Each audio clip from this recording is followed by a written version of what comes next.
Assalamualaikum warahmatullahi wabarakatuh. Waalaikumsalam warahmatullahi wabarakatuh. Eh, Hari ini kita mulai lagi berbincang-bincang mengenai masalah bangsaan ya.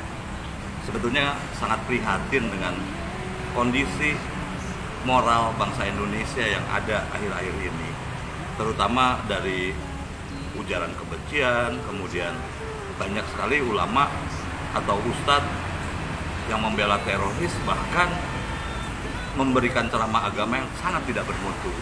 Misalnya masalah selangkangan dan sebagainya ya. Itu sebetulnya sebagai anak bangsa memalukan, selain memalukan bangsa, memalukan Islam juga sebetulnya. Tapi yang heran tuh begitu dibela ya, banyak juga yang membela. Nah, bagaimana Cak Ghazali menyikapi hal ini? Jadi begini Mas Vito Ya. bahwa kita harus pahami sejak Orde Baru ini negara kita itu dikuasai oleh Amerika ya, tentu saja dengan CIA bersama sekutunya, terutama Inggris. Yang menyusup ke politikus-politikus Indonesia saat itu ya. Ya, Oke. bukan cuma politikus. Presiden saat itu Pak Harto itu jelas adalah boneka Orde Baru. Kemudian terjadi reformasi tahun 98, ada beberapa perubahan rezim. Nah, kalau Amerika itu prinsipnya berganti rezim siapapun itu harus di bawah kontrol mereka. Ya, termasuk mulai dari Pak Habibie, ya, kemudian Gus Dur, kemudian Megawati. Nah, yang menarik ketika Pak SBY ini menang secara demokratis. Iya. Disinilah Amerika itu mulai memegang kuat Pak SBY. Ya. Karena bagaimanapun juga mertua Pak SBY ini kan bagian dari Orde Baru yang dekat dengan Amerika saat itu. Ya. Iya, iya. Kemudian Pak SBY digantikan Pak Jokowi. Iya. Ya, yang Pak Jokowi menang secara demokratis, di mana ternyata Pak Jokowi itu jauh dari harapan Amerika. Banyak kepentingan Amerika yang tidak diakomodir. Iya. Maka Amerika lalu menggunakan Islam dan umat Islam ini untuk merongrong pemerintahan Pak Jokowi. Sebagaimana mereka berhasil melakukan hal yang sama di Libya, di Irak. Syria, dan juga Irak. Gitu, Mas. Ya, luar biasa ya pengaruh itu ya. Sebetulnya yang mengkhawatirkan tuh bukan hanya mengenai masalah perpecahan ya, tapi juga memang mindset atau moral bangsa Indonesia dirusak begitu hebat ya, begitu luar biasanya. Kita lihatlah ya, contoh mahasiswa yang demo.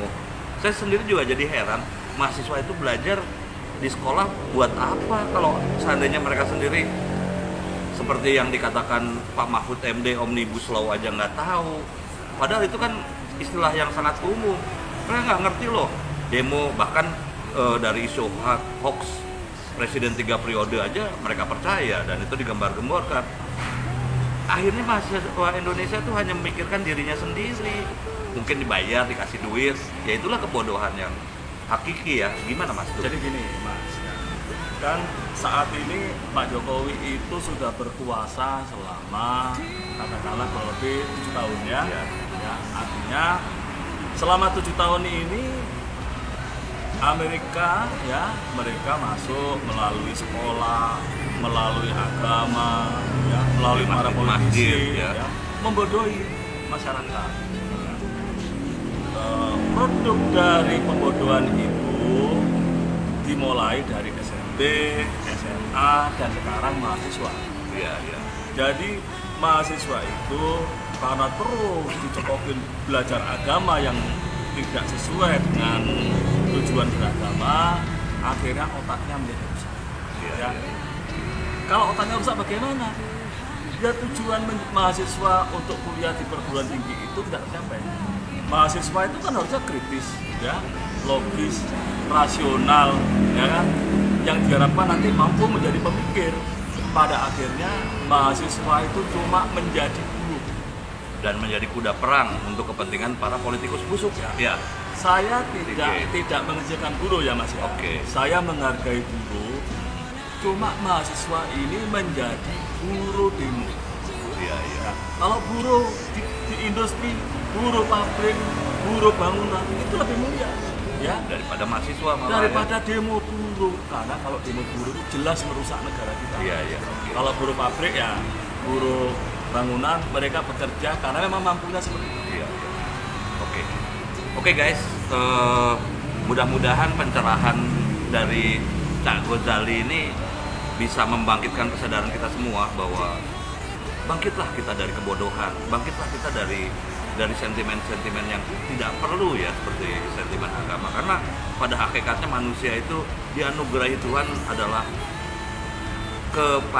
otak tuh berpikir secara nalar tuh dianugerah dari Tuhan. Dan sebetulnya yang paling penting bagi bangsa Indonesia tetap adalah nasionalisme, bukan begitu ya? Betul. Cinta pada tanah air. Jadi kita beragama dan berpolitik harus demi negara dan kepentingan bangsa. Oke guys, assalamualaikum warahmatullahi wabarakatuh. Salam bela negara. Indonesia tanah air beta, pusaka abadi nan jaya. Indonesia sejak dulu